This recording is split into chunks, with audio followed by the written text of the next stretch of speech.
Toshkentda Bashkent loyihasini sovrin topshirish marosimida ishtirok etyapmiz. 5 kun oldin sotuv boshlangan azizlar.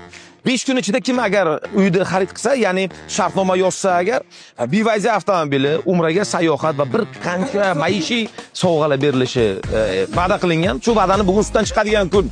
Qarang, Bashkent loyihasida mana shuncha odam yig'ilgan, 115 ta uy shartnoma qilingan 5 kunda ichida. Sovrin olish uchun hamma harakatda, BYD yutmoqchi, umraga sayohat zo'r bo'lyapti. 115 ta odam hammani yig'ganlar. Yana bir tarafi Botir Qodirov ham shaydalar.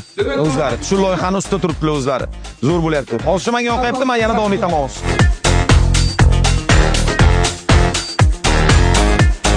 5 kunlik aksiya bo'yicha sovg'alar o'zini egalariga topshirilyapti. Va'dalarni ustidan chiqyaptilar. Endi bular mana nimaga taklif qildilar? Aytayaptilarki, Ramazon oyida zo'r chegirma bermoqchimiz. Juda ham ko'p iltimoslarga binoan, ya'ni muddatli to'lov qilib beringlar, bo'lib to'laylik deyaptilar. Hamma beradi muddatli to'lovga. Bular ham 24 oyga bo'lib to'lashga beryaptilar. Faqat qolganlardan farqlari nima desagar, bular chegirma ham beryapti. Nasol qilyapsizmi? Ham muddatli to'lov va chegirma ham bor.